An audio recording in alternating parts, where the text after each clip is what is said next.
గోమాత ప్రేమ, పిల్లల రక్షణకు పోరాటం. ఒక గ్రామంలో పెద్ద పశువుల పాకలో ఒక గోమాత తన 4 దూడలతో సంతోషంగా జీవించేది. ఆ దూడలు ఎంతో చురుకుగా ఉండేవి. పచ్చికలో ఆడుకుంటూ ఆనందంగా గడిపేవి. గోమాత ప్రతిరోజు వారికి పచ్చికను, నీటిని సమకూర్చి ప్రేమగా చూసుకునేది. ఒకరోజు రాత్రి పాకలో ఉన్న దూడల వైపుకు ఒక పులి చేరింది. ఆ పులి చిన్న దూడలను పట్టుకుని తినాలని చూసింది. ఈ ప్రమాదాన్ని గమనించిన గోమాత తక్షణమే దూడలను తన వెనుక దాచుకుని గట్టిగా గర్జించి పులిని వెనక్కు తిప్పే ప్రయత్నం చేసింది. పులి కొంత దూరంలో ఆగి ఆశ్చర్యంగా చూసింది.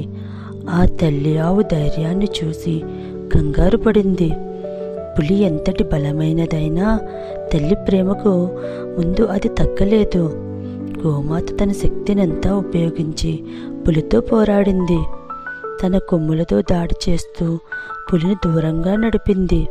గాయపడిన తన దూడల్ని రక్షించడమే లక్ష్యంగా పెట్టుకుంది. కొన్ని గంటల పాటు పోరాడిన తరువాత పులి చివరకు గోమాత ధైర్యానికి భయపడి అక్కడి నుండి పారిపోయింది. దూడలు సురక్షితంగా ఉండగా గోమాతకి గాయాలు అయ్యాయి. కానీ తన పిల్లలను చూసి తల్లి ఆనందంగా వారిని కౌగిలించుకుంది.